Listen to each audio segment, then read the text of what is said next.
Floor leader کے اشارے پر کام کرنے والے مسلم ارکان کو شاید یہ پتہ نہیں کہ مسلم تحفظات در حقیقت TRS اور KCR کا ایجنڈا ہے، جس کا انہوں نے انتخابات سے قبل وعدہ کیا تھا۔ روزنامہ سیاست صرف اس وعدے کی تکمیل اور مسلمانوں کے مفاد میں تحریک چلا رہا ہے تاکہ حکومت جلد سے جلد وعدے کی تکمیل کے اقدامات کرے۔ جہاں تک حکومت سے تصادم سے گریز کا معاملہ ہے، فلور لیڈر کے اس مبینہ خیالات نے تحفظات کے مسئلے پر ان کی پارٹی کو بے نقاب کر دیا۔ ایسا محسوس ہوتا ہے کہ مقامی جماعت اس مسئلے کو فراموش کرتے ہوئے حکومت کو تحفظات پر عمل آوری سے روکنا چاہتی ہے اور مسئلے کو ٹالنے میں حکومت سے تعاون کر رہی ہے۔ یہ وہی جماعت ہے جس نے ڈاکٹر YS راجشیکھر ریڈی حکومت کی جانب سے مسلمانوں کو 4% تحفظات کی فراہمی کی مخالف کی تھی، جس کی ویڈیو ریکارڈنگ آج بھی عوام کے درمیان موجود ہے۔ TRS کے رکن قانون ساز محمد سلیم نے اگرچہ اس مسئلے کو اٹھانے کی کوشش کی، لیکن ہونا یہ چاہیے کہ وہ بحیثیت رکن ایک قرارداد پیش کرتے اور دیگر ارکان کی منظوری حاصل کرتے۔ انہوں نے BC کمیشن کے قیام کے لیے حکومت سے سفارش کی بھی وکالت کی۔ بتایا جاتا ہے کہ اجلاس کو ایجنڈے پر مباحث تک محدود کر دیا گیا تھا۔ کمیٹی کے صدر نشین عامر شکیل کا کہنا ہے کہ ایوان کی کمیٹی قرارداد منظور نہیں کر سکتی۔ اس اجلاس میں عامر شکیل کے علاوہ محمد سلیم، فاروق حسین، اکبر الدین اویسی، الطاف رضوی، اسٹیفنسن اور ونے بھاسکر نے شرکت کی۔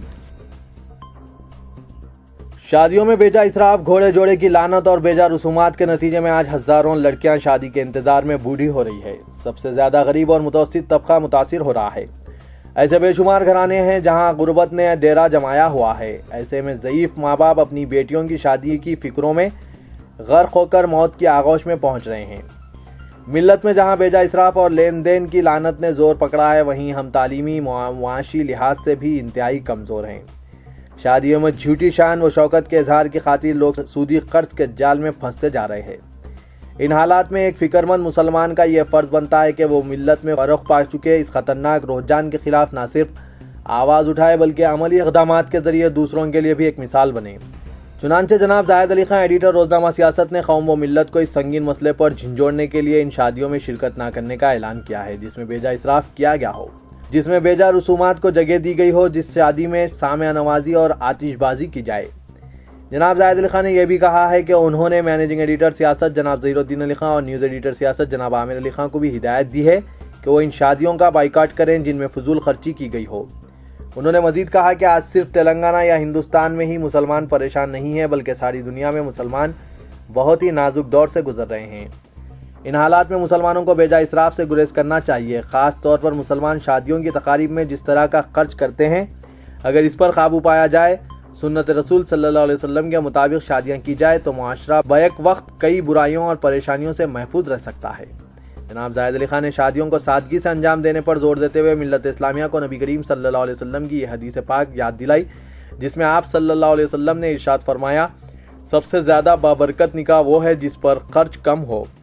ایڈیٹر سیاست کے مطابق مسلمان نبی کریم صلی اللہ علیہ وسلم کے اس ارشاد پاک پر عمل کریں تو کسی گھر میں بن بیاہی بیٹیاں نہیں رہیں گی، کسی ضعیف ماں باپ کے چہروں پر اداسی نظر نہیں آئے گی، کسی بھائی کو اپنے بہنوں کی شادیوں کے لیے جہیز اور جوڑے کی رقم جمع کرنے کے لیے اپنا گردہ فروخت کرنا نہیں پڑے گا۔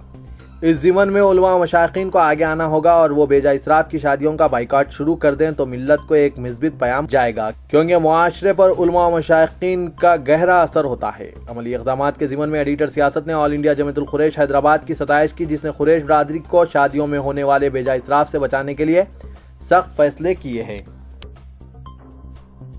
صدر مجلس اتحاد المسلمین اسد الدین اویسی کو آج اس وقت منہ کی کھانی پڑی جب دہشت گردی کے الزام میں گرفتار مسلم نوجوانوں کے والدین نے صدر مجلس کی قانونی امداد کی پیشکش کو ٹھکرا دیا۔ داعش کے مبینہ کارکن ہونے کے الزام میں قومی تحقیقاتی ایجنسی نے شہر سے چند مسلم نوجوانوں کو حراست میں لے لیا تھا۔ 7 کے منجملہ 2 مسلم نوجوانوں کے والدین نے اسد اویسی کی پیشکش کو مسترد کر دیا۔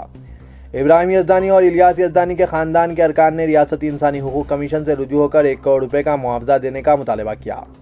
ان لوگوں نے مجلس اتحاد المسلمین کے بشمول سیاسی پارٹیوں پر تنقید کی کہ یہ اس مسئلے پر ووٹ بینک کی سیاست کر رہے ہیں۔ یزدانی کے ارکان خاندان نادرہ اور محمد اسحاق یزدانی نے درخواست میں لکھا کہ حیدرآباد کی MIM کے بشمول ملک کی ہر پارٹی NIA کے جھوٹے کیس کا فائدہ اٹھانے کی کوشش کر رہی ہے اور ووٹ بینک کی سیاست کر رہی ہے۔ مذہب کے نام پر ووٹوں کو تقسیم کیا جا رہا ہے۔ اس ملک میں رہنے والے مسلمانوں کے احساسات کا قتل کیا جا رہا ہے۔ شہر حیدرآباد میں موسم بارش کے دوران ملیریا، ڈینگو اور وبائی امراض سے متاثر افراد کی تعداد میں بتدریج اضافہ ہوتا جا رہا ہے۔ کئی اسپتالوں میں بستروں کی کمی پیش آ رہی ہے۔ سرکاری اندازے کے مطابق ڈینگو کے 150، ملیریا کے 170 کیسز 1 جولائی سے درج کیے گئے ہیں۔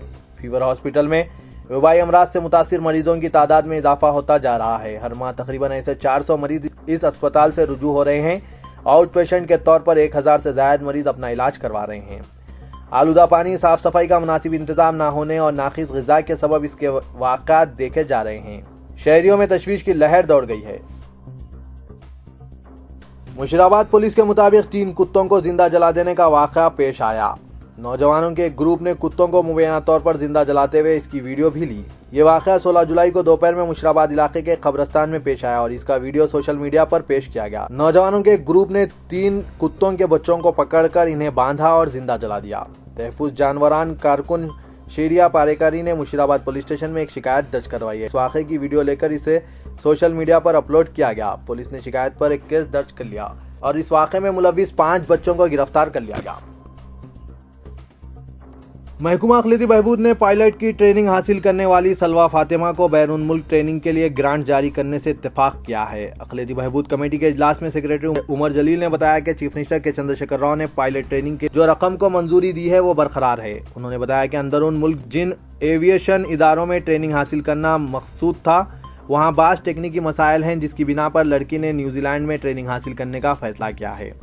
انہوں نے کہا کہ حکومت اس وقت رقم جاری کرتی ہے جب نیوزی لینڈ میں داخلہ حاصل کر لیا جائے۔ انہوں نے وضاحت کی کہ نیوزی لینڈ کے کسی ادارے میں داخلہ حاصل کرنے کے بعد حکومت رقم کو راست مذکورہ ادارے کے اکاؤنٹ میں جاری کر دے گی۔ واضح ہے کہ سلویٰ فاطمہ کی پائلٹ ٹریننگ میں روزنامہ سیاست کا نمایاں رول رہا ہے۔ جناب زاہد علی خان ایڈیٹر سیاست کی شخصی دلچسپی اور تعاون سے سلویٰ فاطمہ نے ابتدائی مرحلے کی ٹریننگ مکمل کی ہے اور اب دوسرے اور قطعی مرحلے کی ٹریننگ باقی ہے جس کے لیے وزیر اعلیٰ نے رقمی امداد منظور کی ہے۔ تو یہ تھا آج کا خبرنامہ۔ دیجیے اجازت، خدا حافظ۔